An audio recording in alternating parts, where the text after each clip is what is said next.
जैसे क्या क्या स्टेट ऑफ मोशन चेंज होता है। जैसे मान लीजिए पुली पुली देखा था आप लोगों ने, जो सामान लेके जाता है सर पर, अभी रिसेंटली कुछ आया भी था उसी पर, एक बवाल सा आ गया था 3 घंटे का, इसको देख लो तो कान में दर्द हो जाए, वही वाला पुली। वो मान लीजिए सामान लेके जा रहा है, ठीक है। अब मेरा ये कहना है कि वो जो पुली है जो वो सामान लेके जा रहा है, उस समय वो कोई वर्क नहीं कर रहा। जब मैं ऐसे फिजिक्स के टीचर के तौर पर आप लोगों के सामने खड़ा हूँ तो मैं ये बात कह रहा हूँ कि वो कोई भी वर्क नहीं कर रहा है। कितने लोग मेरी इस बात से एग्री हैं? आप भी एग्री हैं, बस आप भी एग्री हैं, आप भी एग्री हैं, ठीक है। कई सारे लोग मतलब एग्री हैं। जो लोग, मैं यहाँ पे हूँ यार, ठीक है, मैं यहाँ पे कुछ बोल रहा हूँ उसको सुनना होता है। आप लोग यहाँ पे इसलिए हो, मुझे नहीं पता आप लोगों को पता है या नहीं, आप लोग भूल जाते हो, इसलिए आपको याद दिला दूँ कि आप लोग यहाँ पे इसलिए हो कि आप लोग यहाँ पे कुछ सीख के जाओ, ठीक है। और मैं यहाँ पे इसलिए हूँ कि मैं कुछ सिखा के जाऊँ। अब मेरी तो कोशिश जारी है ऐसे जितना भी मुझे आता है, आप लोगों की थोड़ी करनी पड़ेगी तभी कुछ हो पाएगा, ठीक है। तो मैं कह रहा था पुली के बारे में। जो पुली होता है वो सामान अपने सर पे लेके जा रहा है। भाई ने कहा कि अगर क्या कहा था तुमने, मोशन हो रहा है, मोशन ऐसा करके कुछ कहा था उन्होंने कि अगर मोशन हो रहा है तो वर्क होगा, ऐसा करके कुछ कहा था, ठीक है। उन्होंने कहा था कि स्टेट ऑफ मोशन चेंज होगी। तो पुली है, मान लीजिए हमारा चार खड़ा हुआ है, ठीक है। उसने वो जो भी लगेज है, जैसे मान लीजिए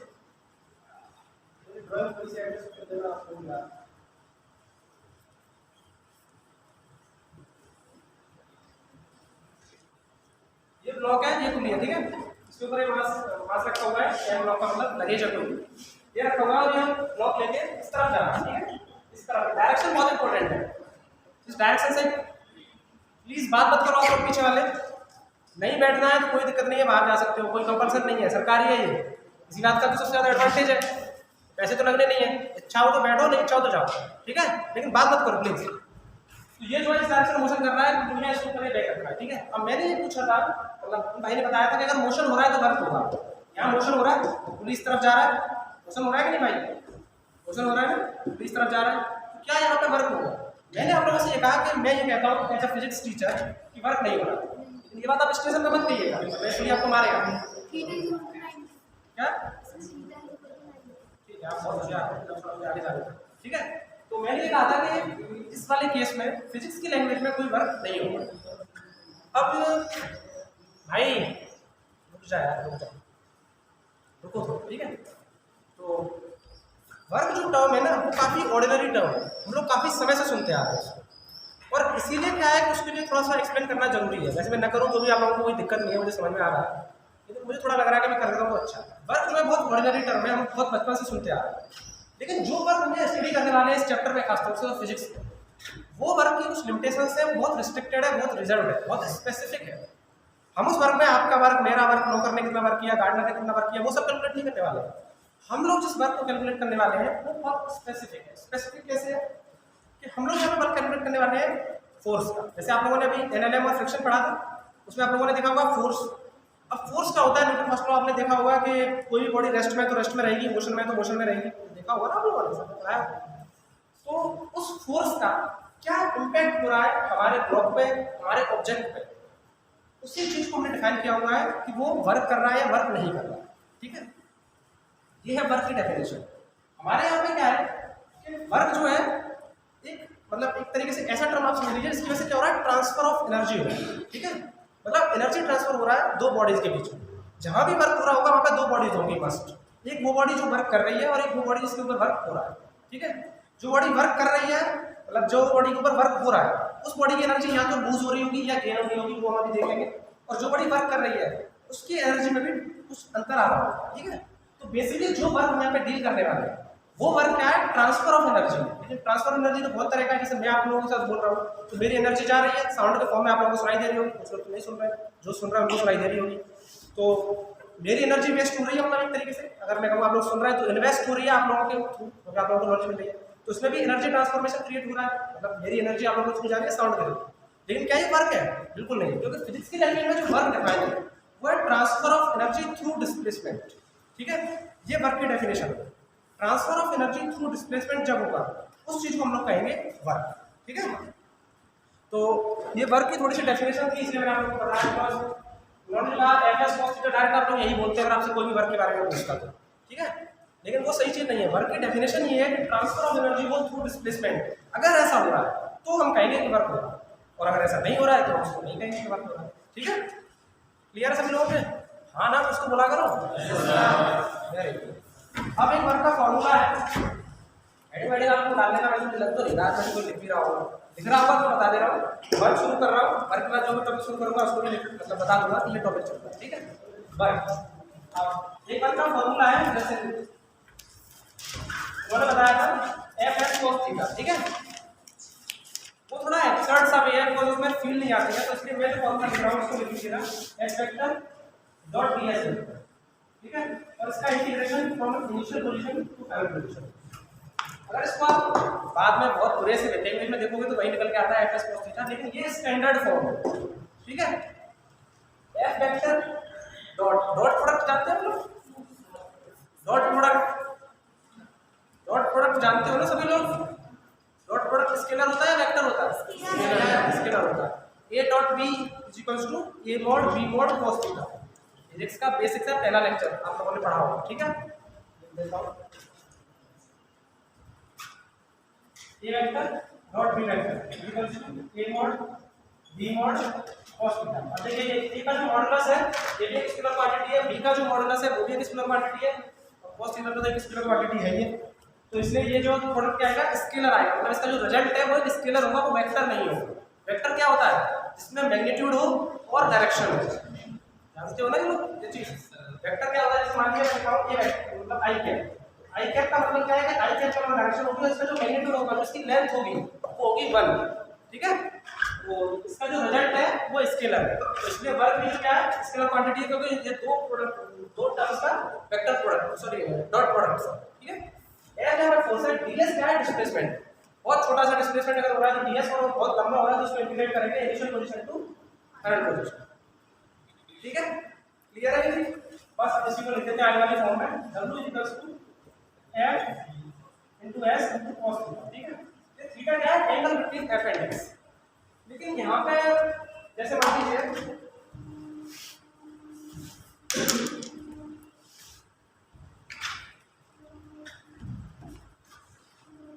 न्यूटन का जो पूछना आप लोग पढ़ चुके हैं ना सब लोग?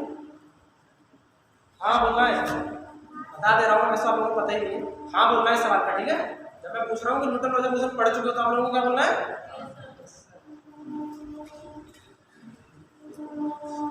पता नहीं क्यों। देखो अभी मैं उन भैया से मिला था जो बाहर है, वो आप लोग यहाँ आपको देखते रहते हैं, आप लोग मतलब एडमिनिस्ट्रेशन में एक तरीके से। तो उन्होंने पूछा आपने सर कैसी क्लास चल रही है, मैंने उनसे पूछा तो उन्होंने कहा सर क्लास तो सब बढ़िया है, टीचर मतलब जैसा भी पढ़ा रहा है ठीक ठाक पढ़ा रहा है, लेकिन बच्चे सीरियस नहीं। मैंने पूछा सर ऐसा क्यों?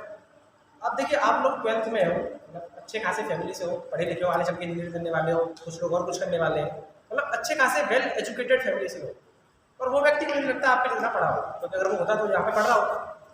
वो व्यक्ति कहता है सीधे सी बात है कि सर पैसे नहीं जा रहे हैं इसलिए लोग ध्यान से नहीं कर रहे। आप सोच रहे हो इस बात का कितना गलत मतलब है? कल को अगर कोई बड़ी सी कोचिंग आपसे 2-3 लाख रुपए फीस लेती है और फिर आप पढ़ते हो तो फिर आप कहते हो कि सर हम इसलिए नहीं पढ़ पा रहे क्योंकि कोचिंग सबसे बहुत ज़्यादा फीस ले रही है। ठीक है, और जब आपको वही चीज़ यहाँ पे फ्री में पढ़ाई जा रही है तो आप लोग इतना केयरलेसनेस दिखा रहे हो कि उस चीज़ के प्रति, टीचर हमारा एडमिनिस्ट्रेशन वो सब एकदम बेचारा दुखी हो जाएगा। अब वो मजबूर है क्योंकि सरकार का ऑर्डर है कि आप लोगों से पैसे नहीं मांग सकते, भाई सरकार ने कहा है फ्री में पढ़ाओ मतलब फ्री में ही पढ़ाओ। ठीक है, तो आप लोग अपने इस एटीट्यूड को थोड़ा बदलिए। ठीक है, मैं पढ़ा लूँ कोई पढ़ा ले, एस सी वर्मा आप लोगों ने नाम सुना होगा, फिजिक्स के टीचर है बहुत बड़े, वो पढ़ा ले, अगर आप नहीं करोगे तो आपसे नहीं होगा, ये मैं लिख के दे रहा हूँ, और ये मैं नहीं हर एक टीचर लिख के दे सकता है। सिर्फ तभी होगा जब आप करोगे। सामने वाला आगे सिर्फ बता सकता है कि वर्क ये होता है, लेकिन जब तक आप उसे नहीं देखोगे, आप उसे नहीं करोगे, आपसे नहीं होगा। ठीक है, मैं ये नहीं कह रहा कि आप लोग बहुत डेडिकेटेडली एकदम सब कुछ लिख लो, क्या सब कुछ दिक्कत सब कुछ कर लो, लेकिन एक एटीट्यूड होता है चीज़ों को सीखने का। ठीक है, उस एटीट्यूड को मेंटेन करो। याद रखो, टीचर यहाँ आ जाता है 20 मिनट से खड़ा है, आप लोग बाहर घूम रहे हो। यही अगर प्राइवेट कोचिंग होती तो आप लोग करते क्या? जरा एक बार मुझे बताओ, और कोई प्राइवेट कोचिंग होती तो आप लोग ये सब कर सकते थे? वहाँ पे आई कार्ड्स होते, वहाँ पे एसीज होती, सिर्फ उस सेक्टर के लिए आप लोग वहाँ पे पढ़ रहे जाते हो। और ये सच्चाई है, मैं झूठ नहीं बोल रहा हूँ। आप में से कई सारों के दोस्त होंगे कोटा गए होंगे, कहीं और गए होंगे, सिर्फ आप लोग यहाँ पे आपका केयरलेस एटीट्यूड इसलिए है क्योंकि आप लोगों ने फीस नहीं दी है। अब आप लोग इसे अपना एडवांटेज बनाना चाहो या इसे डिसएडवांटेज बनाना चाहो, ये आप लोगों के ऊपर है। आपकी फीस नहीं जा रही है, हमारे नज़रिए से आपका एक एडवांटेज है, लेकिन जिस तरह से आप लोग सीख रहे हो चीज़ों को, ऐसा लगता है जैसे वो डिसएडवांटेज है। मतलब हमें आप लोगों से फीस लेनी चाहिए थी, तब आप लोग ज़्यादा अच्छे से हमारी बात सुनते और उसे लिखते।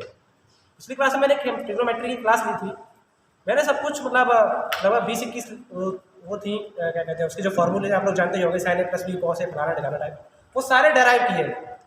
उस क्लास में शायद 10 बच्चे थे, 10 में से शायद 1 या 2 बच्चे ऐसे थे जिन्होंने उसमें से 2-4 लाइनें लिखी, बाकी ने पेन उठाने की भी जरूरत नहीं थी। ये है आप लोगों का एटीट्यूड। आप लोगों को लगता है कि टीचर को कुछ पता नहीं चल रहा है, यकीन मानिए जब कोई व्यक्ति यहाँ पे आ जाता है ना तो उसे सब पता चलता है। ट्रस्ट मी, आप में से कोई यहाँ पे आके देखो और पढ़ा के देखो, आपको पता चलेगा, सब पता चलता है कौन सुन रहा है कौन नहीं सुन रहा है। लेकिन हम लोग बस कहते नहीं है कि जाने दो, जो सुन रहा है उसका टाइम डिस्टर्ब हो जाएगा। ठीक है, थोड़ा सा अपने एटीट्यूड को बदलो यार। तुम्हारी फीस नहीं जा रही है, तुम्हारे लिए एडवांटेज है, उसे डिसएडवांटेज मत बनाओ, उसे सीखो चीज़ों को। ठीक है, अब में से किसी को ये डाउट हो कि सामने वाला सिखा सकता है कि नहीं, ट्रस्ट मी, मुझे एक मौका दो, मैं आपको प्रूफ कर दूंगा कि हमें सिखा सकता है। ठीक है, थोड़ा सा एटीट्यूड बदलो अपना चीज़ों को। ठीक है, सीखने की कोशिश करें। ये ब्लॉक है, इसका मास है, ठीक है, ये ग्राउंड पर रखा हुआ है। अब हमने क्या किया, इसके इस वाले पॉइंट पे एक फोर्स लगाया है, ठीक है, और इसका जो हॉरिजॉन्टल से एंगल है वो है थीटा। मैं क्या कराने की कोशिश कर रहा हूँ, ये भी आप लोगों को समझ में आएगा। ठीक है, फ्रिक्शन हम मान लेते हैं कुछ भी नहीं है, और ये जो ब्लॉक है मतलब अभी बिल्कुल जस्ट इस पर फोर्स हमने लगाया ही है। ठीक है, ये हमारी अजम्पशन है, और ये हमें देखने से पता चल रहा है कि ये ब्लॉक वर्टिकल डायरेक्शन में तो मूव कर नहीं रहा है, या तो ये इधर जाएगा या इधर जाएगा। तो जाहिर सी बात है, जब थोड़ी बहुत फीडबैक से फोर्स इधर लगाया है तो इधर ही जाएगा। ठीक है, इधर नहीं जा सकता ये ब्लॉक। जिसको ये लग रहा हो कि ब्लॉक ये इधर क्यों नहीं जा सकता, उसको थोड़ा घर पे जाके ऐसे ब्लॉक डब्बे खींचने की जरूरत है रस्सी बांध के। और छोटे पे गाड़ी आती थी, आप लोगों ने चलाई क्या? आप लोगों ने चलाई होगी, गाड़ी आती थी उसमें धागा बांध लेते थे, वही वाली गाड़ी है ये। ऐसे हमने उस पर धागा बांध लिया, ऐसे है, ओके, ऐसे हम उसको खींच रहे हैं, गाड़ी किधर जाती थी? ऐसी बात है, इधर ही जाती थी, पीछे तो कभी आज तक गई नहीं, मेरी तो नहीं गई गाड़ी। ठीक है, आप लोगों की भी नहीं गई होगी। तो ये ब्लॉक, ठीक है। अब ये जो फोर्स है ये ग्राउंड है, ग्राउंड सरफेस में दिख रहा है, बिल्कुल हॉरिजॉन्टल है। ठीक है, तो देखिए जब भी कोई फोर्स वेक्टर या जब भी कोई वेक्टर आपको ऐसे दिया जाए जो सरफेस है उसके इंक्लाइंड हो एट एन एंगल थीटा, ठीक है, तो हमें क्या करना है, उस फोर्स के तुरंत कंपोनेंट करने हैं। और कंपोनेंट जो होगी, कंपोनेंट की डायरेक्शन होगी, एक तो इस सरफेस के अलाउंग होगी और एक इस सरफेस के परपेंडिकुलर होगी। ठीक है, तो इसका जरा कंपोनेंट बताइए क्या है? f cos थीटा, और ऊपर का मतलब वर्टिकल डायरेक्शन में क्या कंपोनेंट आएगा? f sin theta. इसी को कंपोनेंट में तो दिक्कत नहीं है, कोई ऐसा उसको इस कंपोनेंट में दिक्कत हो गई, ये कंपोनेंट ऐसे कैसे हो रहा है? क्योंकि आगे चल के इस कंपोनेंट में ही सारा सीन है फिजिक्स में, पूरी मैकेनिक्स में कंपोनेंट ही होते रहेंगे इधर से उधर, इधर से उधर। अगर किसी को दिक्कत हो मैं बताऊं, कोई ऐसा है? सबको क्लियर है कंपोनेंट? मैं बताया करते एक बार भाई साहब से पूछ रहा हूं, देखो ये थीटा है, ये f है। तो अगर आपको कंपोनेंट में दिक्कत है तो अपनी कॉपी को चुपचाप भरवाने से छुपा के पीछे बस इस वाले ट्रायंगल में cos थीटा लिख देना। ये बेस है, अगर ये थीटा है तो ये बेस होता है, ट्रिग्नोमेट्री का पहला लेक्चर पढ़ा होगा आप लोगों ने। अगर ये थीटा है तो ये बेस होता है, ये परपेंडिकुलर होता है। ठीक है, ये हाइपोटेन्यूज होता है। तो इस वाले ट्रायंगल में अगर cos थीटा लिखोगे तो cos theta equals to base upon hypotenuse. Base हमें निकालना है h into cos theta, h की वैल्यू क्या है? ये वाला f, बेस इक्वल्स टू ज्यादा h cos। ठीक है, अगर किसी को दिक्कत हो तो ऐसे कर सकता है, अपने बगल वाले को पता ना चले कैसे करना है, पता रिजल्ट हो जाएगा। ठीक है, तो ये होता है f cos थीटा, ये होता है f sin थीटा। ठीक है, अब इस ब्लॉक का मैं एफपीडी बनाना चाहता हूं। ठीक है, एफपीडी जानते हैं आप लोग? ये डायग्राम, इसमें क्या होता है कि हम उस ब्लॉक का जिस पॉइंट पे हम एफपीडी डायग्राम बना रहे हैं उस पॉइंट पे उस ब्लॉक पे लगने वाले या उस ऑब्जेक्ट पे लगने वाले सारे फोर्सेस को लिखते हैं, उनकी पर्टिकुलर डायरेक्शन में। ठीक है, तो जरा बताइए इसमें कौन कौन से फोर्स लग रहे होंगे, बताएगा? बोलिए।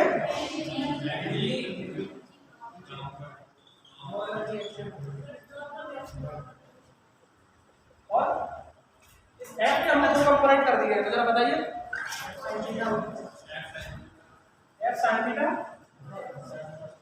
और f cos थीटा।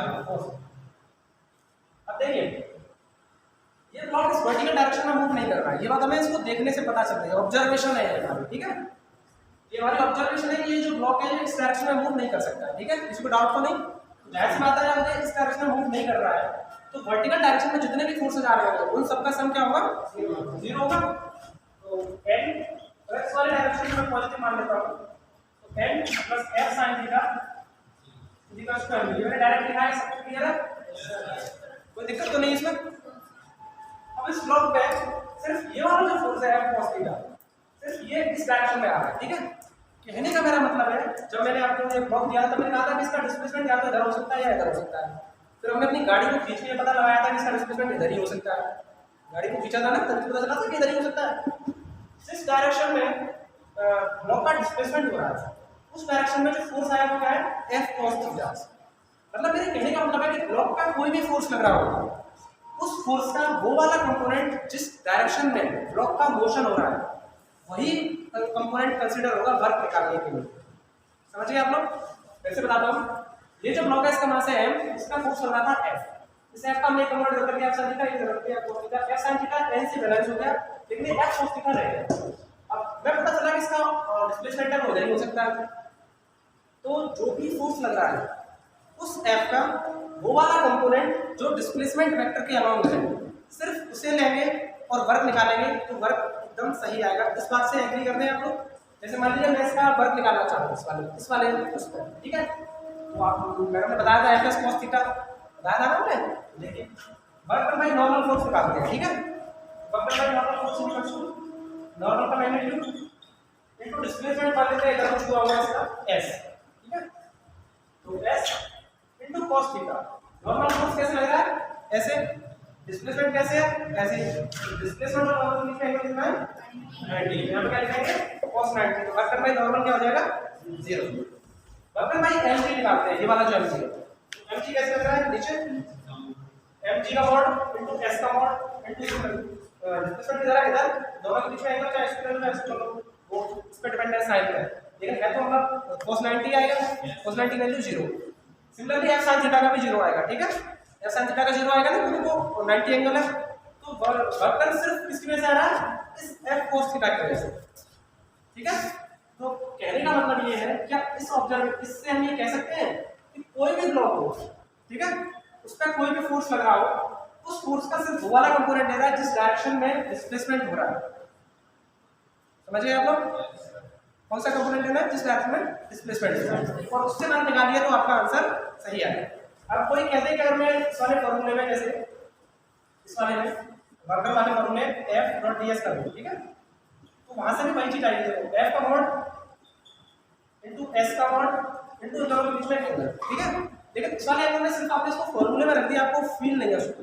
लेकिन अगर आप ऐसे करते हो कि f का इस वाला कंपोनेंट को सिर्फ इसी की वजह से वर्कर आएगा तो आपको थोड़ी फील होगी कि हाँ इसी की मतलब वाला f sin थीटा तो उससे बैलेंस हो जाएगा ना n से। समझ रहे हो नहीं यार? ठीक है, क्वेश्चन लिखो। तो पार्टिकल डिस्प्लेसमेंट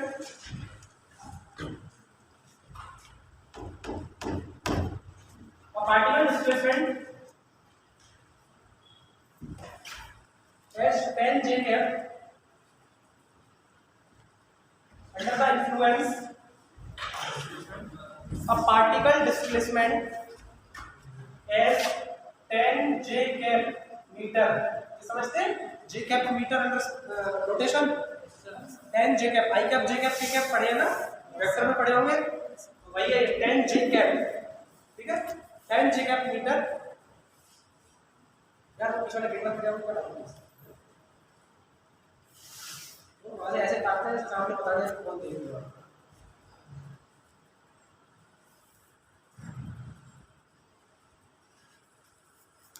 क्या लिख लिया? tan j cap meter under the influence of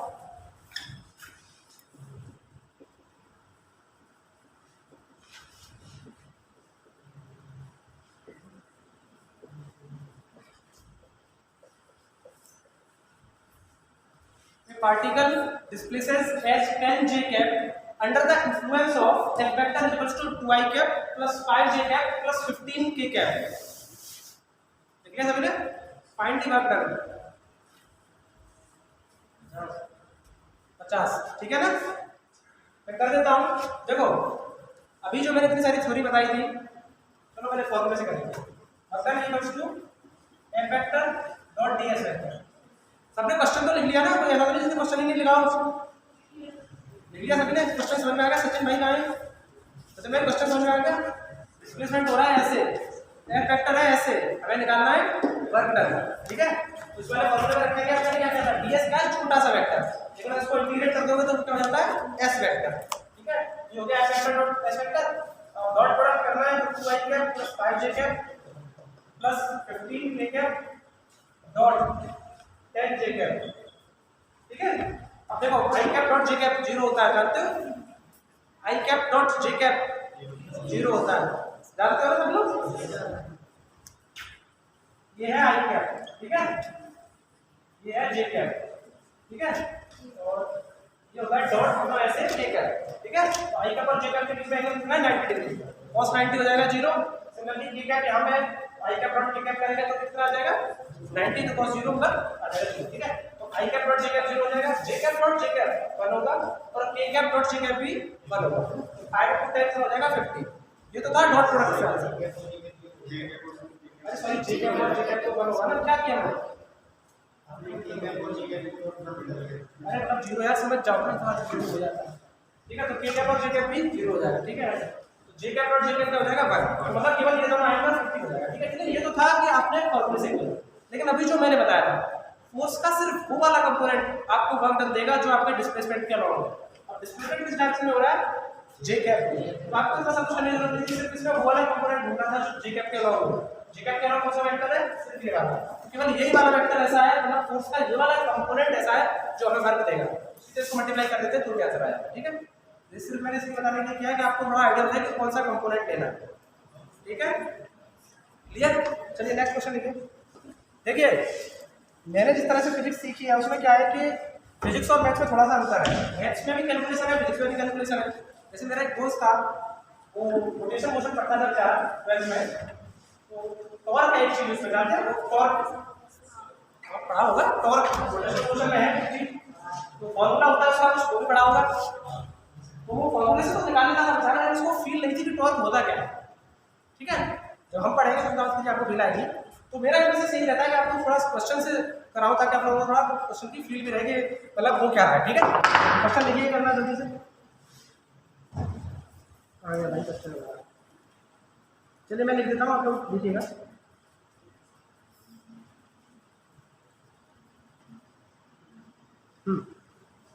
देखिए एक इंक्लाइंड प्लेन है, लैंग्वेज आप लोग अपना लिख लेना, ठीक है। एक इंक्लाइंड प्लेन है, थीटा इक्वल टू 30 पे इंक्लाइंड है, ठीक है। एक ब्लॉक है जिसका मास है 10 kg, ठीक है। देखिए एक block of 10 kg is placed on inclined plane which is at 30 degree. लिखेंगे क्वेश्चन या मैं छोड़ दूं क्वेश्चन लिखना, छोड़ दूं, वैसे भी आप लोग तो लिखना ही चाहते हो, अच्छी बात है।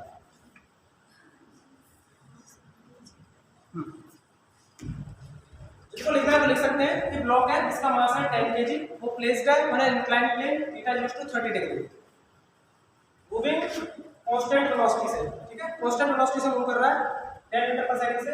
हमें वर्क डन निकालना है जो चाहिएगा इसको 10 मीटर तक, मतलब 10 मीटर तक डिस्प्लेस करने के लिए। क्वेश्चन की लैंग्वेज बोलूं proper, block of mass m is equals to 10 kg is placed on an inclined plane at 30 degree, ठीक है। इतना लिख दिया यहाँ तक। With initial velocity of 10 metre per second find the work done with initial constant velocity लिखिए, with constant velocity of 10 meter per second find the work done to displace it for 10 meter, 10 meter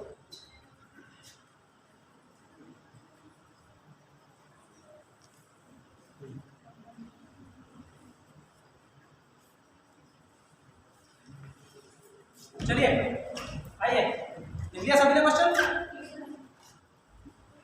देखिए सबसे पहले तो थोड़ा inclined plane देख लेते हैं। एक इंक्लाइंड प्लेन है, ठीक है।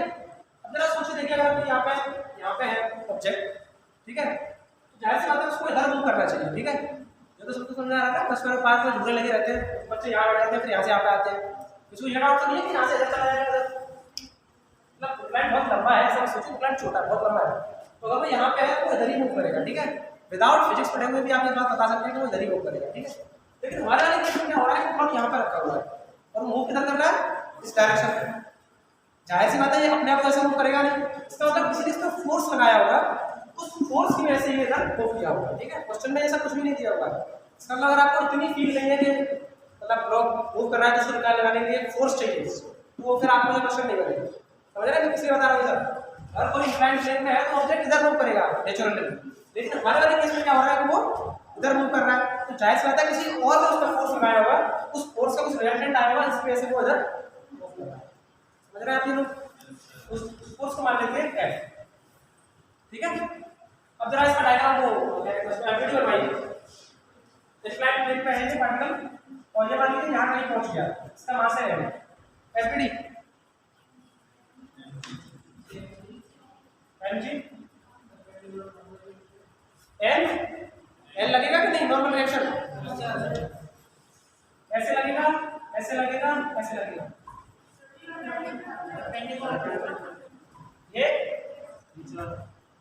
ये देखो नॉर्मल जो है टेंजेंट जानते हैं आप लोग? टेंजेंट जो है किसी भी सरफेस पे मतलब जैसे मान लीजिए कोई पॉइंट है उसमें छूटी हुई एक लाइन, ठीक है, और नॉर्मल क्या होता है उस टेंजेंट के ऑलवेज परपेंडिकुलर, ठीक है। तो इसलिए अगर ये सरफेस है जैसे हमारा ग्राउंड सरफेस ये होता है तो इसमें नॉर्मल ऐसे लगता है, कुछ लोग लगेगा जैसे नॉर्मल यहाँ भी ऐसे लगेगा, ठीक है, यहाँ ऐसे नहीं लगेगा, वो वहां पे इसलिए ऐसा लगता है क्योंकि इस पॉइंट पे जब टेंजेंट खींचोगे तो ऐसे होगी सीधी बिल्कुल, और टेंजेंट का पूरी परपेंडिकुलर डायरेक्शन नॉर्मल लगता है इसलिए ऐसे लगेगा। जब आप इस पॉइंट पे टेंजेंट खींचोगे लाइन के वो ऐसे होगी और उसके परपेंडिकुलर क्या होगा लाइन ऐसे होगी, समझ रहे? तो इसमें नॉर्मल हमेशा जो भी सरफेस है उसके परपेंडिकुलर लगेगा, उसको इससे कोई मतलब नहीं है कि ग्राउंड पे ऐसे लग रहा है। सिमिलरली एमजी ऐसे लगेगा, एमजी को इससे मतलब नहीं है कि सरफेस कैसा है, समझ रहे हैं? जैसे एमजी यहाँ भी ऐसे लग रहा था वर्टिकली डाउनवर्ड और एमजी यहाँ भी वर्टिकली ऐसे लगेगा डाउनवर्ड, इसमें ये डाउट नहीं है कि एमजी ऐसे लग सकता है, एमजी कभी ऐसे नहीं लग सकता, एमजी हमेशा वर्टिकली डाउनवर्ड लगेगा, ठीक है, और नॉर्मल रिएक्शन हमेशा वर्टिकली जो सरफेस है उसके परपेंडिकुलर लगेगा, ठीक है। ये एक बात जीना था ज्यादा हो गया।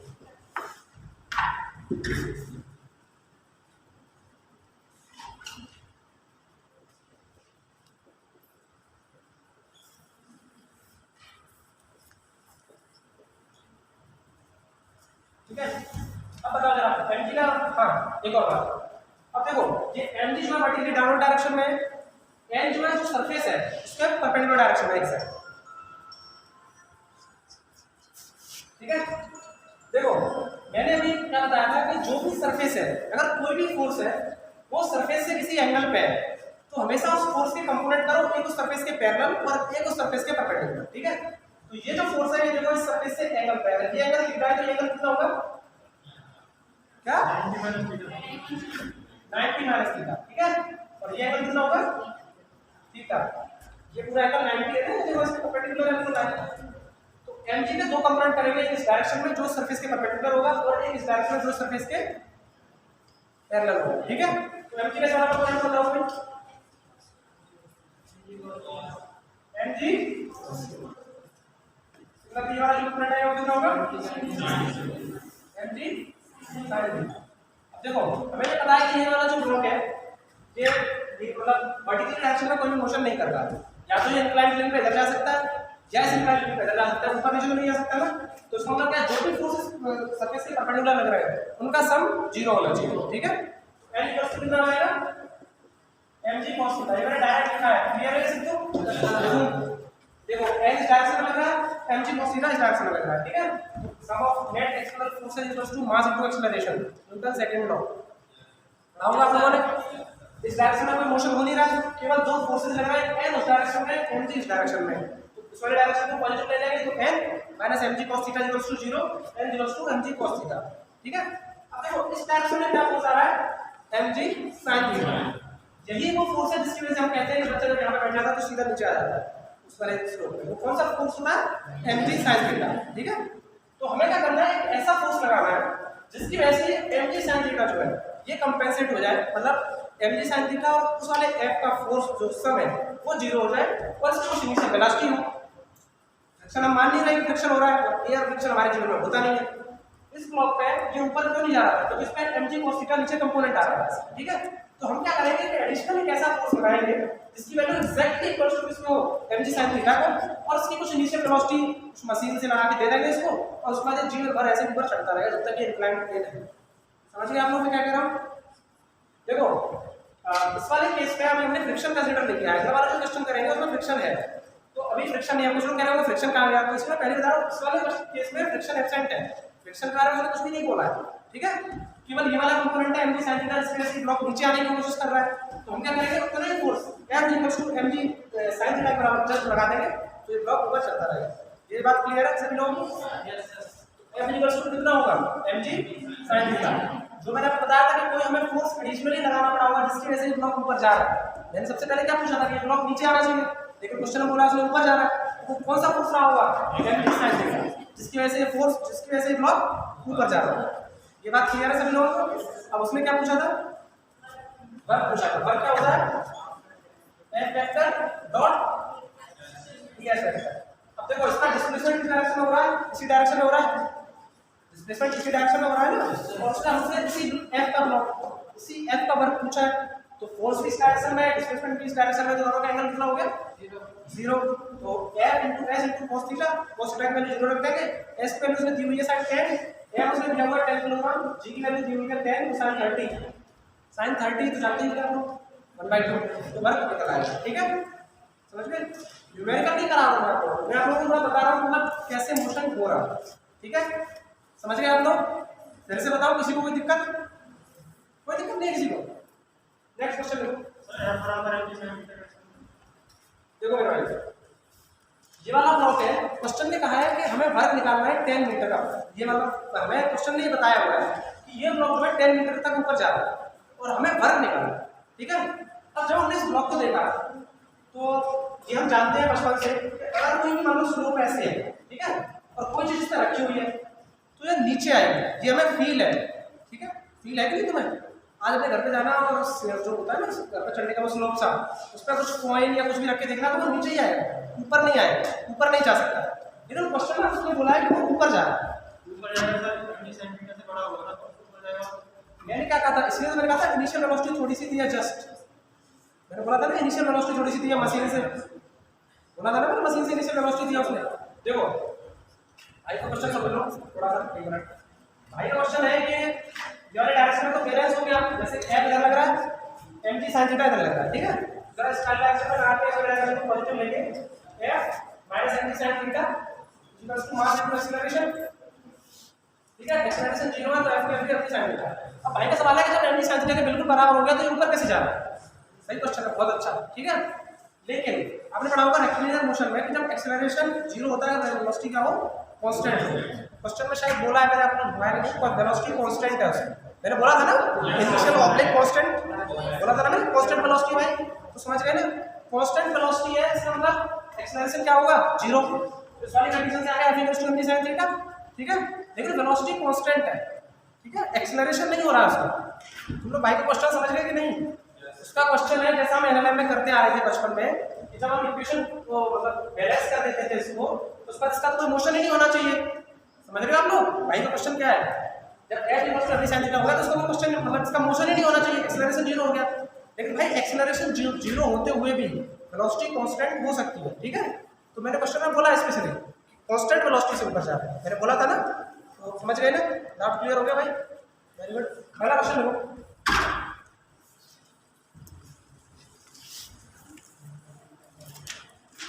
suppose a block of mass m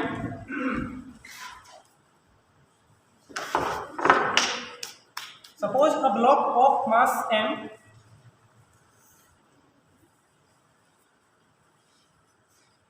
is pulled and pushed with a force F inclined, with a force F inclined at an angle theta with the horizontal,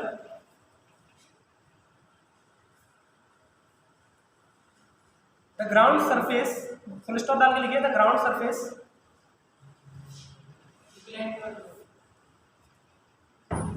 आता लिखा inclined at an angle theta with the horizontal, मतलब theta से horizontal angle पे inclined है। The full stop डाल के लिखिए, the coefficient of friction between the ground and the block is mu. Find the work in both cases and also comment on the results. फिर से करो, coefficient of friction mu, इसके बाद क्या था, coefficient of friction mu, find the work in both cases,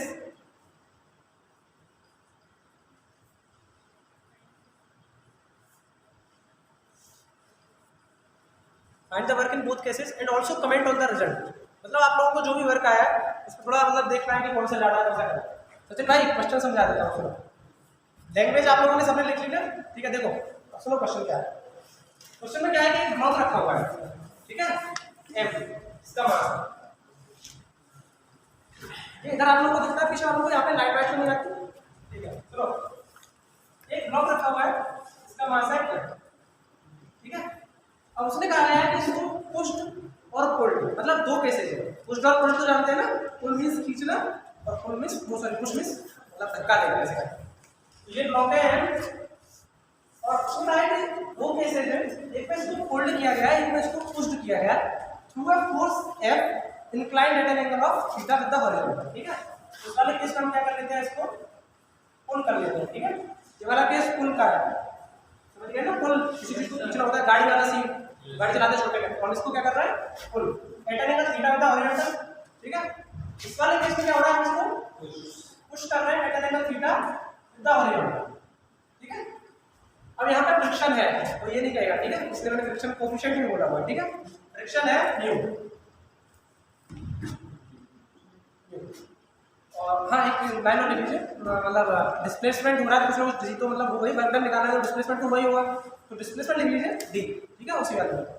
अब इस force के अंदर में डिस्प्लेसमेंट हो रहा है डी के, मतलब डी लेंथ, ठीक है। तो इसका कुछ डिस्प्लेसमेंट हुआ यहाँ पे डी, ऐसे इसका भी डिस्प्लेसमेंट हुआ। अब वो हमसे पूछ रहा है कि वर्क डन निकाल लीजिए इन दोनों केसेस में और कमेंट कीजिए रिजल्ट में। मतलब अगर कोई दो चीजें तो जाहिर सी बात है, कोई एक ज्यादा होगी कोई एक कम होगी, ऑब्वियस है ना।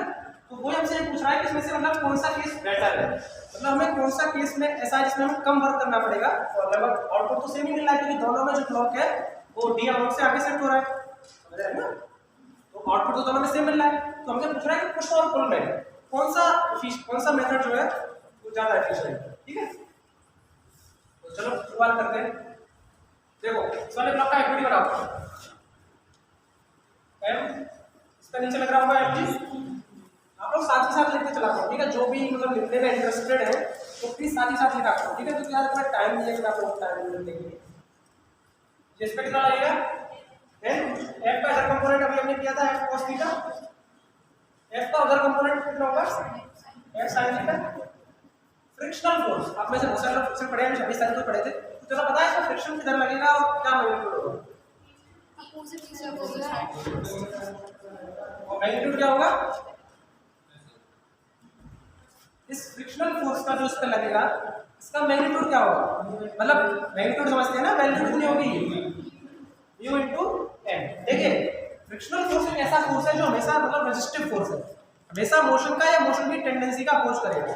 इस वाले डायरेक्शन में उसने बोला है कि फोर्स इधर लग रहा है तो डिस्प्लेसमेंट भी इधर ही होगा, ठीक है। तो डिस्प्लेसमेंट इधर होगा, उसका मतलब फ्रिक्शन किधर लगेगा, इधर की साइड, फोर्स की वैल्यू कितनी होगी mu into n, ठीक है। ये सब लोग जानते हैं ना, mu क्या है, coefficient of friction between the surface and block, ठीक है, और n तो नॉर्मल फोर्स है ये। अब देखिए इसका डिस्प्लेसमेंट इस डायरेक्शन में हो रहा है, ये हमें पता है। वर्टिकल डायरेक्शन में इसका डिस्प्लेसमेंट क्या है, 0, तो उसका मतलब वर्टिकल डायरेक्शन में इक्विलिब्रियम में, मतलब वर्टिकल डायरेक्शन में जितने भी फोर्स लग रहे हैं तो सबका सम क्या होना चाहिए 0, ठीक है। अब मैं जरा नीचे लिखता हूं, देखो एक तो लग रहा है n प्लस दूसरा कौन सा लग रहा है f sin theta equals to mg, ये क्लियर है सभी को, इक्वल्स टू mg। दूसरा वाला केस है f cos थीटा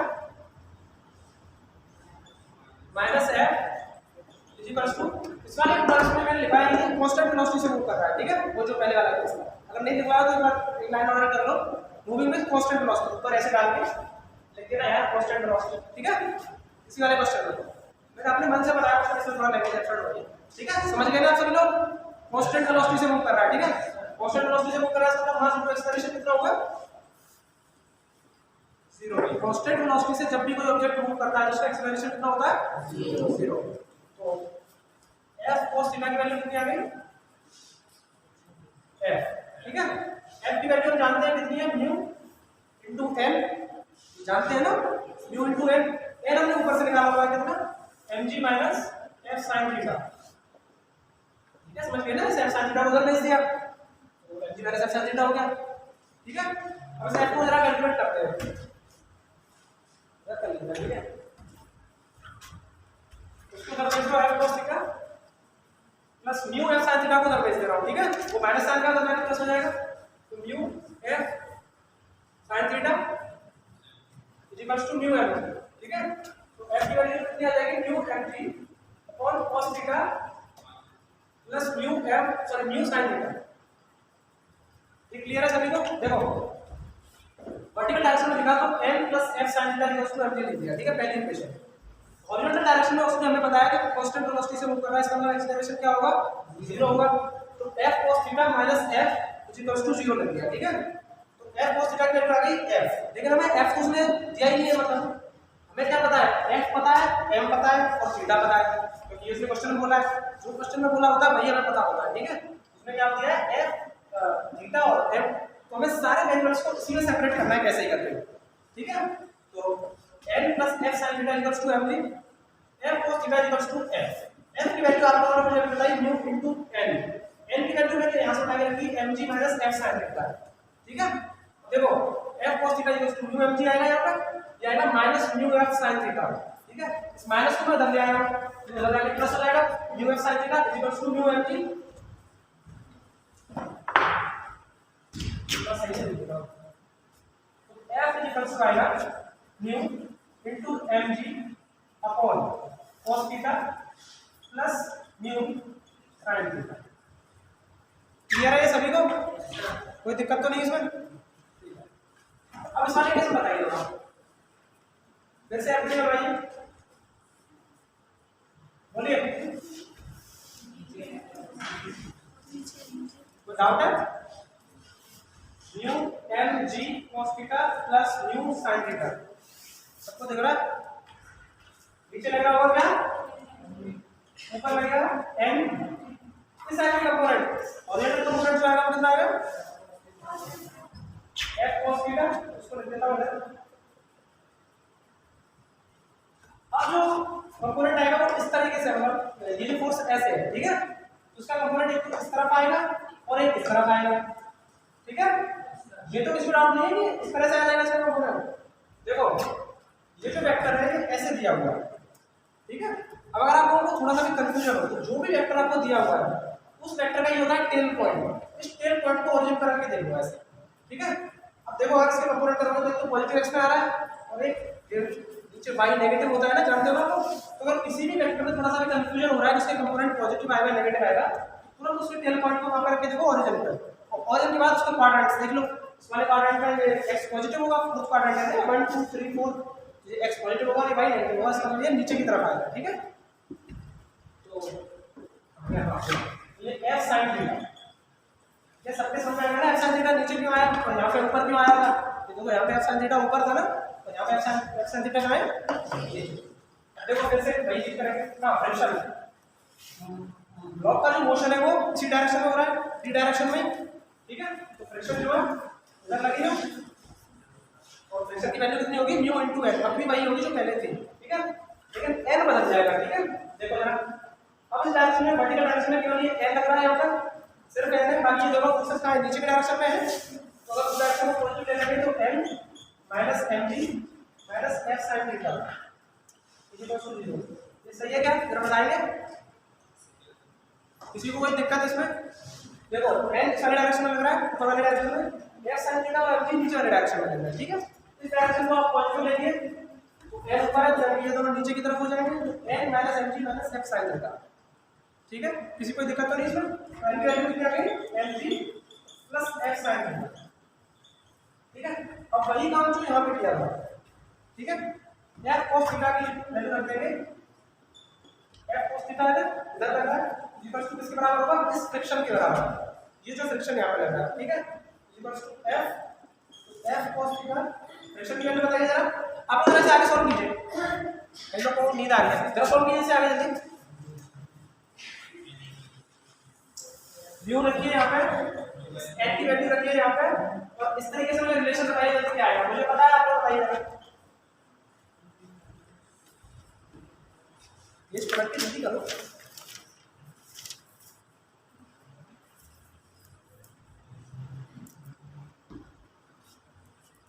मुझे बताओ, जिस तरीके से मैंने ये रिलेशन निकाला है ना आपका यहाँ पे M G mu plus theta में, सिमिलरली इस वाले f के लिए आप लोग रिलेशन निकालिए, जैसे f1 डाल देते हैं, ठीक है, बताइए जल्दी।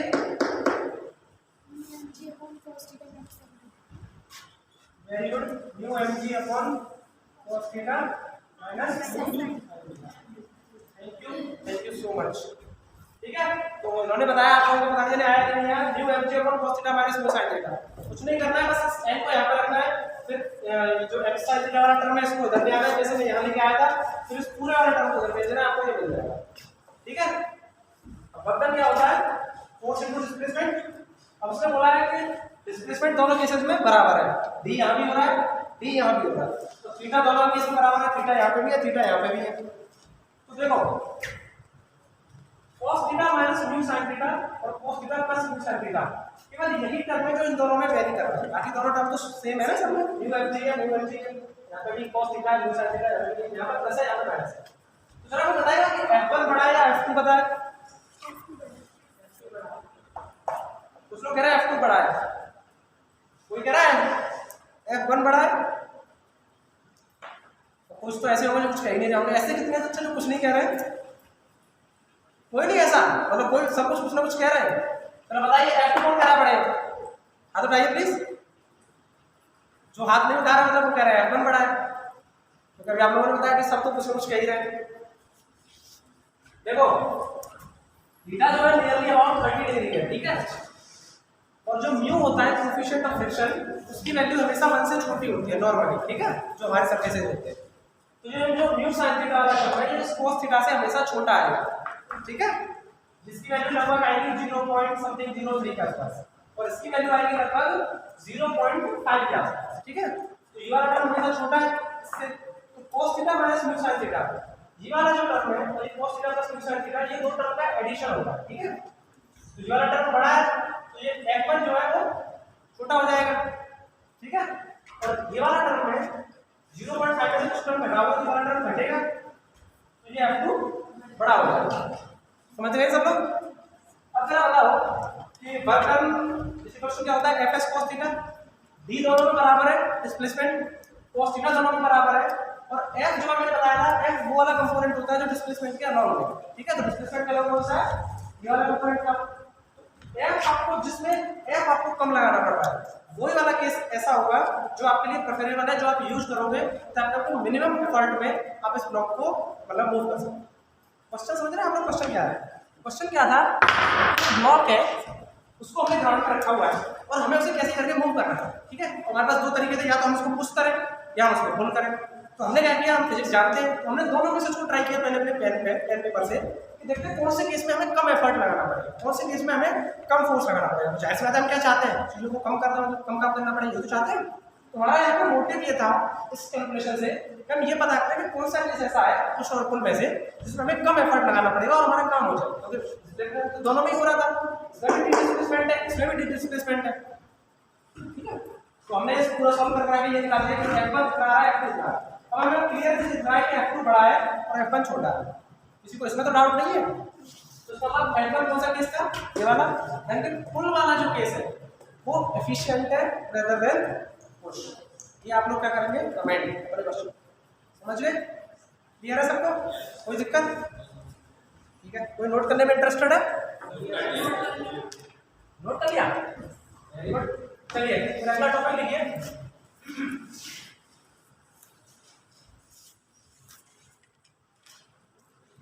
वर्धन भाई।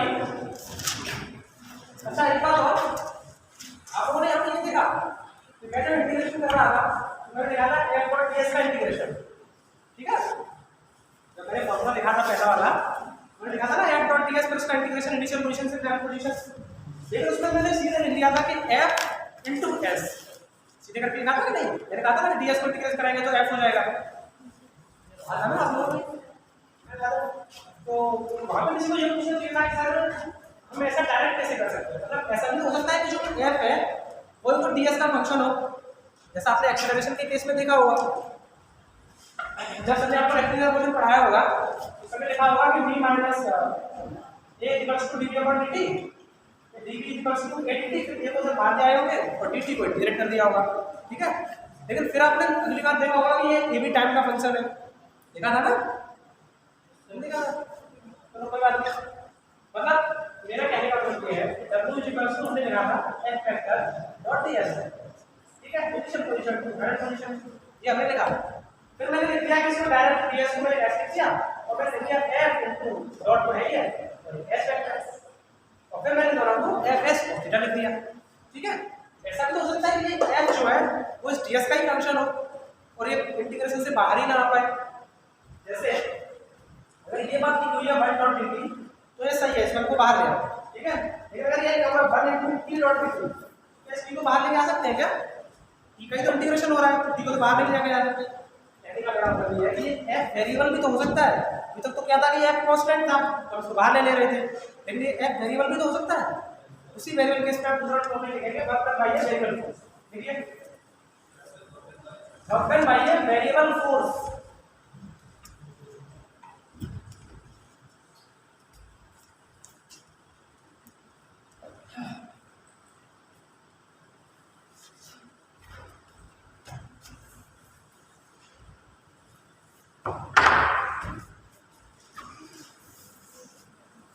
एग्जांपल लिखिए सभी लोग। Force F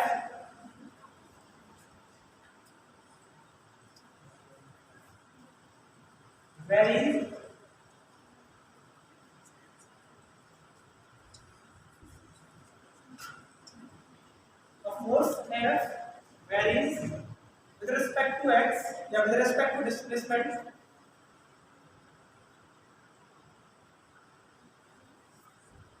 as shown in the figure।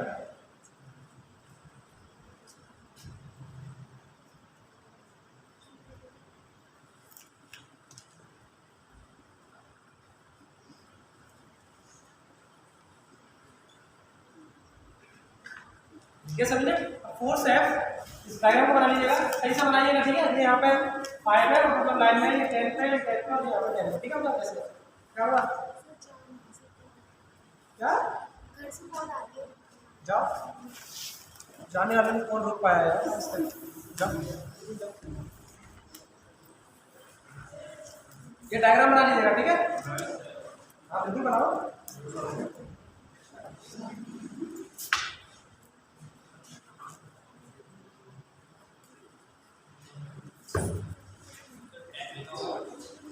ये 10 ये -10।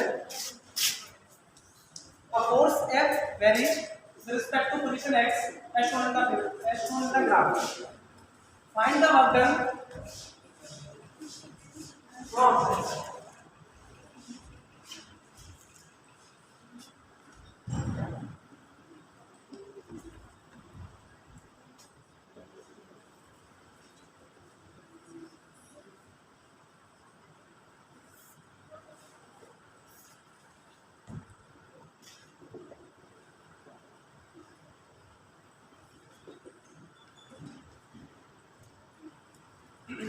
डायग्राम बना लिया सभी ने? क्वेश्चन है, किसने नहीं लिखा होगा फिर से। Force F varies with respect to position x as shown in the graph। ये पॉइंट है A, ये पॉइंट है B, ये पॉइंट है C और ये पॉइंट है O, ठीक है। Find the work done from O to A पहला पार्ट, O to B दूसरा पार्ट, B to C और O to C, ठीक है। सभी ने लिख लिया? अब देखिए सबने लिख लिया क्वेश्चन। अगर इस फोर्स की बात करें तो देखिए 0 से 5 मतलब 5 मीटर रहा होगा, यूनिट रही होगी कोई तो मीटर मान लेते हैं। तो 0 से 5 तक देखिए इस फोर्स का मैग्नीट्यूड एकदम कांस्टेंट है, ठीक है। 10 है, ये कांस्टेंट है, आप लोगों को दिख रहा है। लेकिन 5 से लेकर अगर 15 की बात की जाए तो ये जो है with respect to x vary कर रहा है, ठीक है। इसके ग्राफ से आप लोगों को क्लियर हो रहा है कि नहीं? ग्राफ देखना पढ़ना आता है ना? देखो जैसे मान लो ये y और x का ग्राफ, ठीक है। तो अगर ये ऐसे ग्राफ, इसका मतलब है कि ये y जो है ये कांस्टेंट है और x वेरिएबल है, ठीक है। अगर ये ग्राफ ऐसे है तो इसका मतलब क्या है कि ये y वेरिएबल है और ये x कांस्टेंट है। अगर ये ऐसे है तो इसका मतलब है दोनों वेरिएबल है, ठीक है। समझ गए ना? तो देखो यहाँ पे क्या है, ये बिल्कुल स्ट्रेट लाइन है, तो ये f कांस्टेंट है और ये इधर आ जाता है तो y का गुस्सा हो जाता है। देखो ये जो है f जो है ये कांस्टेंट है 0 से 5 के बीच में, 5 और 10 के बीच में ये कुछ वेरी कर रहा है, कुछ इक्वेशन होगी इसकी, और 10 to 15 के बीच में ये वेरी कर रहा है, ठीक है। अब आप लोगों को आंसर निकालने के चार, जरा एक मिनट निकालने जाओ समझो। क्वेश्चन समझ गए ना आप लोग? ठीक है, जल्दी निकालो आंसर।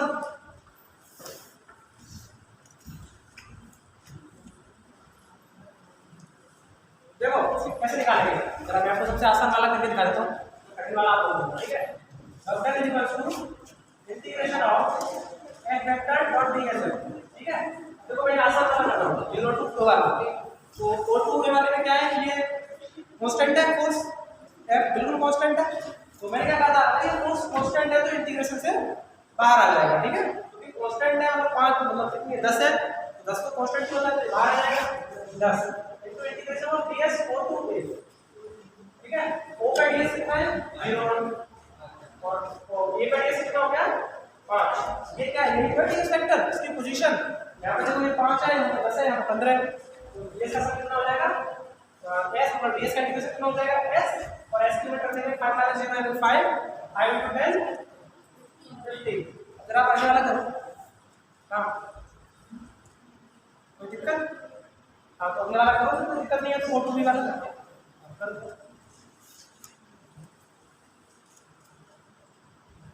इसको हटा रहा हूँ, ठीक है।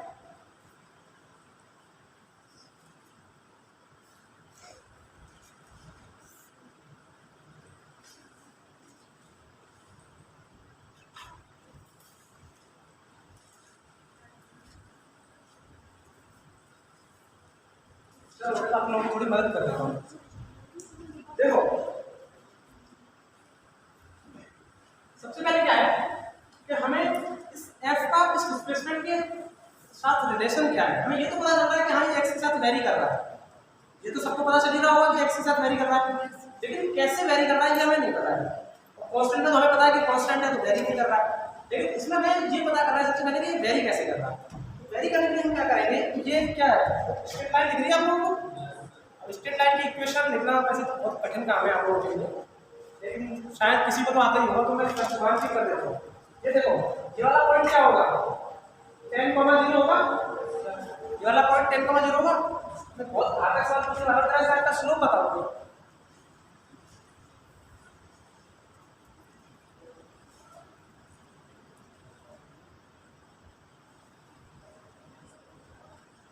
देखो आप लोगों ने पढ़ा होगा ना स्ट्रेट लाइन को, याद है थोड़ा बहुत, सीधी रेखा पढ़ी है ना, सरल रेखा। तो इस सरल रेखा का स्लोप को भी पता क्या माइनस टू बताया भाई ने, सही है, ठीक है। देखो y equals to mx plus c, ये एक स्ट्रेट लाइन की इक्वेशन होती है, ठीक है। इसमें n क्या होता है, स्ट्रेट लाइन का स्लोप। हमारा नहीं चलता क्या, यही तो करता हूँ मैं, ठीक है। जैसे बहुत गुस्सा आ जाता है। देखो m यहाँ पे क्या होता है इसका स्लोप, और c क्या होता है कांस्टेंट। कांस्टेंट यानी कि इंटरसेप्ट ऑन y एक्सिस। जैसे मैं अगर एक लाइन प्लॉट करता हूँ y इक्वल्स टू -x + 2, देखो अगर आपको ऐसे स्ट्रेट लाइन दिख रही है तो आपको एक सेकंड में नहीं लेना चाहिए इस लाइन को प्लॉट करने के लिए। इसका स्लोप आपको क्या दिख रहा है, नेगेटिव। आपको बस दो चीज देखनी है, इस स्ट्रेट लाइन का स्लोप और इस स्ट्रेट लाइन का इंटरसेप्ट, ठीक है। देखो y इक्वल्स टू -x + 2, अच्छा नेगेटिव स्लोप और पॉजिटिव स्लोप तो जानते ही होंगे। कोई लाइन इस x एक्सिस से जो एंटी क्लॉकवाइज एंगल बनाती है उससे हम कहते हैं उस लाइन का स्लोप, ठीक है। अब tan थीटा जो होता है 0 से 90 के बीच में पॉजिटिव होता है और 90 to 180 के बीच में नेगेटिव होता है। तो बहुत आइंस्टीन वाली बात कर रहा हूँ, इसलिए मैं ऐसे चेहरे देख रहा हूँ, समझ में आ रही है ना मेरी बातें। बहुत हाई लेवल की बातें कर रहा हूँ मैं, ये सब tan थीटा स्लोप और फलाना इससे तो एकदम अलग है। नीट वालों को लग रहा होगा पता नहीं क्या पढ़ा है, ठीक है। ये आप ही लोगों के सिलेबस का है, इस क्वेश्चन को करने के लिए सब जरूरी है, इसलिए बता रहा हूँ। सुनो x एक्सिस से एंटी क्लॉकवाइज बनने वाला जो एंगल होता है वो होता है लाइन का स्लोप, ठीक है। अब देखो 0 to 90 tan थीटा जो होता है पॉजिटिव होता है, जानते हो सब लोग, और 90 to 180 जो tan थीटा है वो नेगेटिव होता है। अब देखो जरा कोई स्ट्रेट लाइन मान लो अगर ऐसे है तो ये एंगल थीटा 90 से कम है, 90 से कम है, ये तो समझ में आ रहा होगा ना, उससे उसका स्लोप क्या होगा पॉजिटिव। और कोई लाइन अगर ऐसे है तो इसका स्लोप देखो 90 से ज्यादा है, एंटी क्लॉकवाइज एंगल, तो ये इसका स्लोप क्या होगा नेगेटिव। समझ में आ गया सभी लोगों के। अब देखो इस स्ट्रेट लाइन को दो मिनट में कैसे प्लॉट करते हैं, y = x + 2, इसका स्लोप क्या है नेगेटिव, इंटरसेप्ट क्या है पॉजिटिव। अब देखो इस पूरे क्वाड्रेंट में सिर्फ एक भी लाइन ऐसी हो सकती है इसका स्लोप नेगेटिव हो और इंटरसेप्ट पॉजिटिव हो। बाकी आप कोई भी लाइन बनाओगे मतलब मेरा सही इससे अपोजिट इसके पैरेलल ना बना देंगे सर, ये तो लाइन है ये तो इसके पैरेलल ही है ना, ठीक है। तो ये जो क्वांटिटी होती है ये होती है स्लोप और ये होता है इंटरसेप्ट। जैसे अगर लाइन ड्रॉ करना y = -x -2, ठीक है, स्लोप क्या है नेगेटिव, इंटरसेप्ट क्या है पॉजिटिव, सॉरी नेगेटिव, तो इंटरसेप्ट नेगेटिव, अच्छा इंटरसेप्ट होता है y x² होता है, ठीक है। समझ में आ गया सब लोगों को? अपने पास इक्वेशन में ध्यान बताना चाहिए। इस वाली लाइन की इक्वेशन ये वाला पॉइंट क्या है 10,0, इसका स्लोप भाई ने बताया था, देखो इसका एंगल जो है 90 से ज्यादा है, सभी लोगों को दिख रहा है, बड़ा सा मैंने बनाया, ठीक है। ये वाली वैल्यू कितनी है 10, ये वाली वैल्यू कितनी है,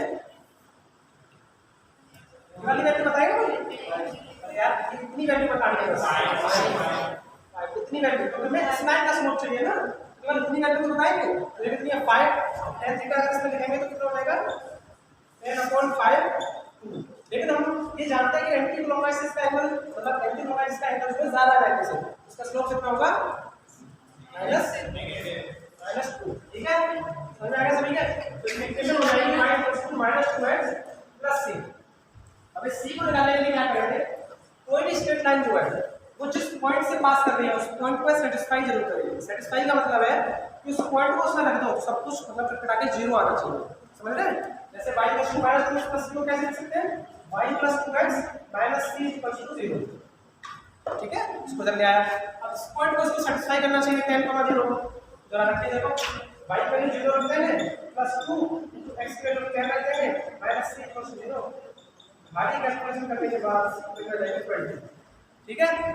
तो इस इक्वेशन इस f का इस x के साथ में कैसा रिलेटेड हो रहा है -2x + 20, ठीक है, -2x + 20, ये सबके समझ में आ गया ना। अगर आपको डाउट हो कि ये ऐसा क्यों हो रहा है तो ये वाला पॉइंट आप जानते हैं, ये वाला कोऑर्डिनेट कितना होगा 5,10 होगा, ये देखो x एक्सिस कितनी है 5 और y कितना है 10, तो 5,10 को इसमें रख के दोनों सेटिस्फाई करेगा, कर रहा है क्या? यही था करेगा, ठीक है। तो -2x + 20 इसकी इक्वेशन हो गई। अगर मैं इसको डायरेक्ट लिख देना तो बहुत सारा समझ में जाता है, इसके क्या करना पड़ा, ठीक है। अब जरा हम क्या निकाल लेते हैं वक्र, किससे निकालते हैं O2B, तो देखो O2 ये तो मैंने पहले निकाल दिया था 50 आया था शायद, ठीक है। O2B निकालना है तो उसको निकाल लेंगे पहले और फिर दोनों को ऐड कर देंगे, ठीक है। तो निकाल वक्र from A to B = integration A to B f vector dot ds, ठीक है। f और ds की एंगल 0 है, तो a की लिमिट क्या है, अच्छा किसके अलावा इंटीग्रेशन कर रहे हैं x के अलावा, किसकी लिमिट्स आएंगी x कहां से जा रहा है a to b में 5 से 10, ठीक है। तो यहां पे कर लेंगे 5, यहां पे कर लेंगे 10 और इक्वेशन क्या है -2x + 20 * dx। जरा इसका इंटीग्रेट करो आंसर बता दो।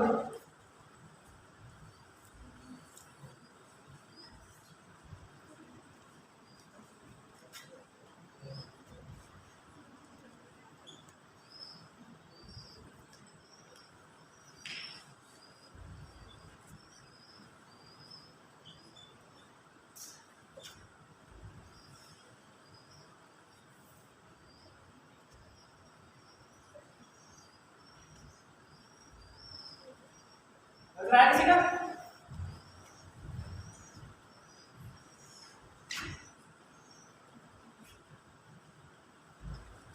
ये सीधा सीधा इंटीग्रेशन है यार, -2x का इंटीग्रेशन कितना हो जाएगा x² / 2, तो 2 से 2 कैंसिल हो जाएगा तो यहां पर बचेगा -x²।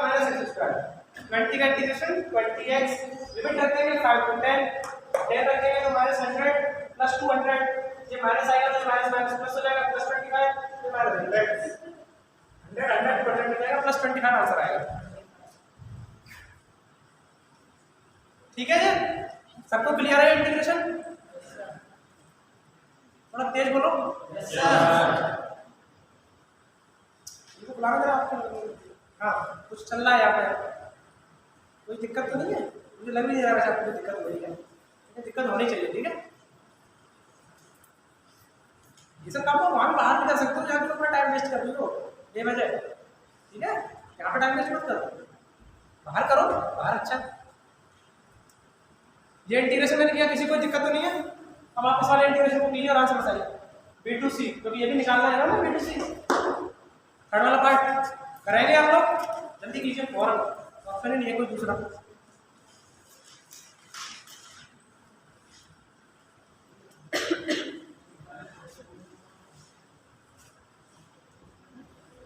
बी टू सी जल्दी कीजिए, ये वाली इक्वेशन है, बस लिमिट डालनी है 10 to 15 और इंटीग्रेशन कर देना है, एक लाइन में आंसर आएगा।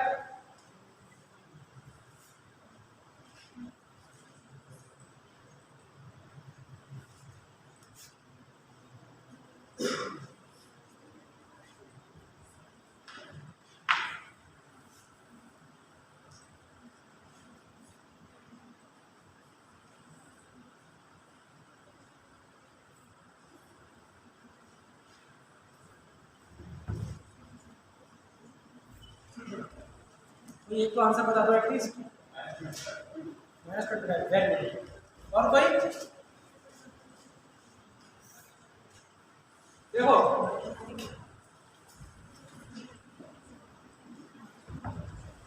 5 मिनट होती है ना अपनी क्लास, 5 मिनट होती है ना, ठीक है। चलो देखो, जिनका आंसर आ गया वेरी गुड, जिनका नहीं आया वो इसी मेथड को करना है, बस यहाँ पे लिमिट डालनी है 10 से 15। जैसे मैंने यहाँ पे 5 से 10 किया है ना, आपको करना है 10 से 15। 10 से 15 क्यों करना है? क्योंकि हमें बी टू सी इंटीग्रेशन चाहिए ना, जिस रेंज में हमें इंटीग्रेशन चाहिए होता है वही लिमिट रखते हैं। तो हमें किसमें चाहिए? बी टू सी। तीसरा ऑप्शन क्या है?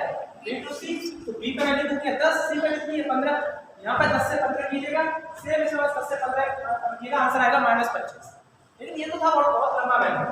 अब कोई अगर बहुत ज़्यादा दिमाग वाला आदमी हो, मैथ्स वाला, आप में से कोई, वो है बिना सब के आंसर निकाल सकता है। देखो कैसे, हाँ बिल्कुल। इंटीग्रेशन जो होता है आप लोगों ने पढ़ा होगा ट्वेल्थ में, जब भी इंटीग्रेशन डेफिनेशन पढ़ी होगी, तो हम ये लिखते हैं कि y equals to integration of fx dx, ठीक है। तो इसका मतलब होता है कि ये जो y है, ये इस fx के द्वारा, जैसे मान लीजिए कोई fx कर्व है ऐसे करके, और हमें इंटीग्रेशन करना है इसका a to b, ठीक है, इस fx का। तो इसका मतलब होता है कि a से b के बीच में इस fx के द्वारा जो ये एरिया क्या होगा bounded by the x axis, ये जो एरिया होता है इस एरिया को देता है ये इंटीग्रेशन, ठीक है। ये इंटीग्रेशन की डेफिनेशन है physical.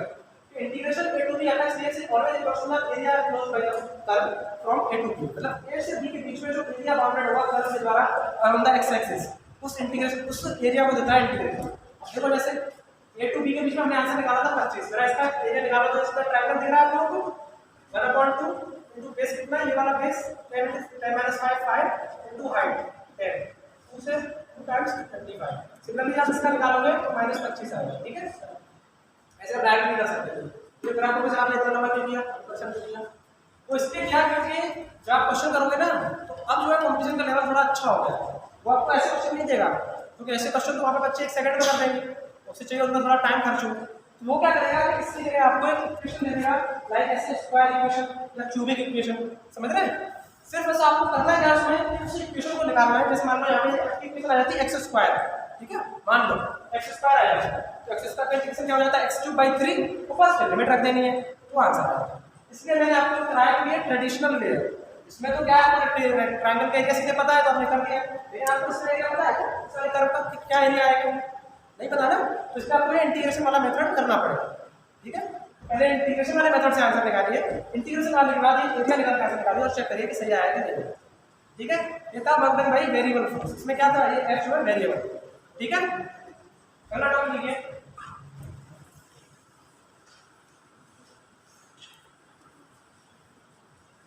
Conservative and non conservative forces. Conservative and non conservative forces. Class है क्या आप लोगों की? क्लास नहीं है तो पढ़ाया तुमसे, बोलो क्लास नहीं है, मतलब खुश हो गए क्लास में नाम पे।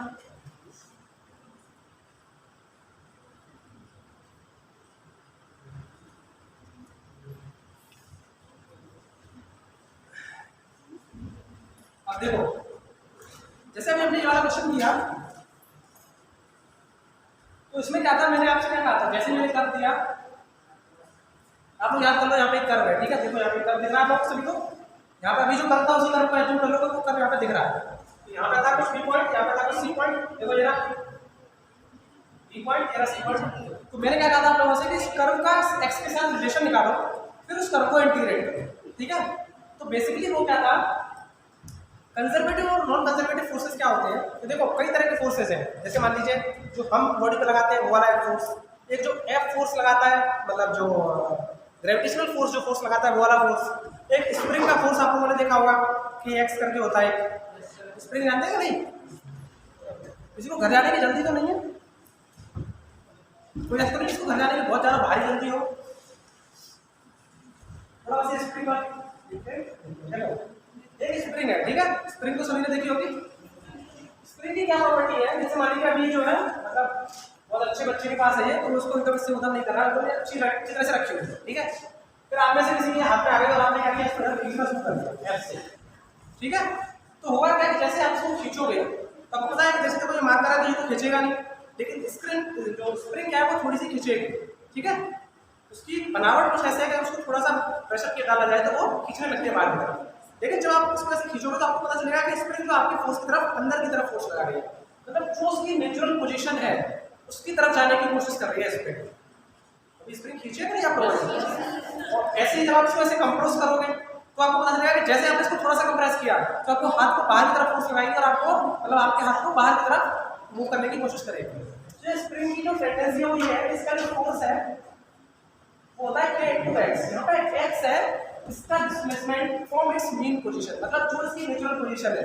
जैसे मान लीजिए ये स्प्रिंग है तो अपनी नेचुरल पोजीशन में इस तरह रखी हुई है, तो ये कोई फोर्स नहीं लगाएगी किसी पे, लेकिन अगर उसको मैंने थोड़ा सा भी खींच दिया, जैसे मान लीजिए x अमाउंट से इधर खींच दिया तो ये फोर्स लगाएगी अंदर की तरफ, ठीक है। सिमिलरली अगर मैंने इसे थोड़ा सा ऐसे कंप्रेस कर दिया तो ये फोर्स लगाएगी बाहर की तरफ। जो इसका फोर्स है वो उस पर डिपेंड कर रहा है इसके इलोंगेशन पे जो इसकी मीन पोजीशन से किया जा रहा है, इसके इलोंगेशन पे या इसके कंप्रेशन पे जो इसकी मीन पोजीशन से किया जा रहा है, ठीक है। इस पर डिपेंड करता है स्प्रिंग का फोर्स, समझ गए ना स्प्रिंग का फोर्स। तो कंजर्वेटिव और नॉन कंजर्वेटिव फोर्सेस क्या होते हैं कि जैसे मान लीजिए कोई पार्टिकल इस पॉइंट से इस वाले पॉइंट से इस पॉइंट पर मूव किया, ठीक है। अब इस पॉइंट से इस पॉइंट पर जाने के कई सारे तरीके हो सकते हैं, जो सबसे शॉर्टेस्ट वे जिसको कहते हैं डिस्प्लेसमेंट, वो तो ये होगा इन दोनों पाथ के बीच में रेक्टेंगल जो सीधा एकदम पाथ होगा। एक पाथ कुछ ऐसे भी हो सकता है, एक पाथ कुछ ऐसे भी हो सकता है, ठीक है। ये सारे क्या है डिफरेंट पाथ्स हैं, और भी कई सारे हो सकते हैं। इस पॉइंट से इस इनिशियल पॉइंट से इस फाइनल पॉइंट के बीच में जा रहे हैं, ठीक है। अब मान लीजिए कोई ऐसा फोर्स है, ठीक है, उस फोर्स के इन्फ्लुएंस में ये पार्टिकल इस पॉइंट से इस पॉइंट तक चला गया, ठीक है। कोई एक ऐसा फोर्स है, उस फोर्स के इन्फ्लुएंस में कोई पार्टिकल एक पॉइंट से इनिशियल पॉइंट से दूसरे पॉइंट तक चला गया, ठीक है। फिर हमने उसका वर्क निकाला उस फोर्स का उस फोर्स ने कितना वर्क किया। तब हमने ये पाया कि जो भी वर्क आ रहा है हम उस पार्टिकल को चाहे इस पाथ से ले जाए, चाहे इस पाथ से ले जाए, चाहे इस पाथ से ले जाए, वो हमेशा सेम आ रहा है, उसमें कोई भी वेरिएशन नहीं है।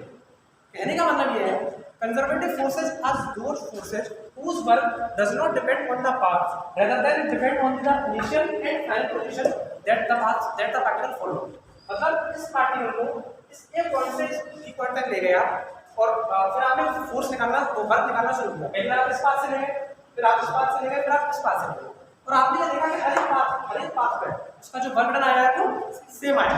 अगर ऐसा हो रहा है तो हम उसको क्या कहेंगे कि वो फोर्स क्या है, कंजर्वेटिव फोर्स। समझ में आया नहीं आया? आ गया? देखिए जैसे बात बताता हूँ। अब जैसे मान लीजिए मैं किसी पार्टिकल को यहाँ से लेके गया ए से, और मैंने लेके गया मतलब आपने इसको लेके गया है, तो वो ऐसे ऐसे ले जाकर फिर उसको वापस यहीं पे ले आया, ठीक है। मैं तो ऐसा करूँगा, ऐसा पार्टिकल नहीं कर सकता, ठीक है। तो आपने इसको लेके गया यहाँ से यहीं पे ले आया, तो यही क्या है इनिशियल पॉइंट है, यही क्या है फाइनल पॉइंट है, तो डिस्प्लेसमेंट तो कोई हुआ ही नहीं है, ठीक है। तो इस समय तो क्या होगा वर्क जीरो। लेकिन कोई व्यक्ति ने क्या किया कि उसको यहाँ से लेके यहाँ पे लेके गया और ये कुछ मतलब यहाँ पे लगा बटन ए, ठीक है, और फिर उसको यहाँ से लेके यहाँ पे लेके आया बी पार्ट में, तो यहाँ पे उसको लगा बटन बी, ठीक है। तो ये वर्कडन जो ये मतलब वर्कडन जो है ये जितना पॉजिटिव में होगा उतना ही वर्कडन की जो है नेगेटिव में होगा। अगर ऐसा हो रहा है तो वो फोर्स क्या है, कंजर्वेटिव फोर्स, और अगर ऐसा नहीं हो रहा है तो वो क्या है, नॉन कंजर्वेटिव फोर्स, ठीक है। 3 मिनट और बचे हैं। अब देखो कंजर्वेटिव फोर्सेस के एग्जांपल क्या है। जैसे सबसे अच्छा एग्जांपल है क्या कहते हैं आपका ग्रेविटेशनल फोर्स, ठीक है। ग्रेविटेशनल फोर्स जो क्या है, जो कंजर्वेटिव फोर्स। अच्छा एक बात और, कंजर्वेटिव फोर्सेस का जो बिहेवियर है, जैसे आपने फ्रिक्शन देखा तो फ्रिक्शन जो है ऑलवेज क्या करता है, मोशन का अपोज करता है, ठीक है, और ऑलवेज जो है पाथ पे डिपेंड करता है। जैसे मान लीजिए कोई एक ब्लॉक, ठीक है, अगर ये मान लीजिए ब्लॉक यहाँ से अगली बार में यहाँ आ जाता है तो वर्क कुछ ऐसे होगा, ठीक है, मतलब इतना जो डिस्प्लेसमेंट है इस पे डिपेंड करेगा वर्क। अगर ये अगली बार में ब्लॉक कुछ यहाँ पे आ जाता है तो अपना जो है इतने पे डिपेंड करेगा। तो फ्रिक्शन जो है मतलब या फिर फ्रिक्शन या जितने भी फोर्स है, जैसे एयर फ्रिक्शन हो गया या सरफेस फ्रिक्शन हो गया, जितने भी फोर्सेस जो डिस्प्लेसमेंट पे या वेलोसिटी पे डिपेंड करते हैं वो कंजर्वेटिव फोर्सेस नहीं होंगे, ठीक है। लेकिन जो फोर्सेस जो मैंने अभी आपको बताया जिनका वर्क डन उन जो पाथ उन्होंने दिया हुआ है फ्रॉम ए टू बी जाने के लिए, उस पाथ पे डिपेंड ना करके सिर्फ उसकी इनिशियल और फाइनल पोजीशन पे डिपेंड करता है, उन फोर्सेस को हम क्या कहते हैं, कंजर्वेटिव, ठीक है। 5 घंटे रह गया, चलो आज से इतना ही करते हैं, जो मेरे आप लोगों को ध्यान से सुना होगा, थोड़ा बहुत आप लोगों ने आपको सीखा होगा, ठीक है।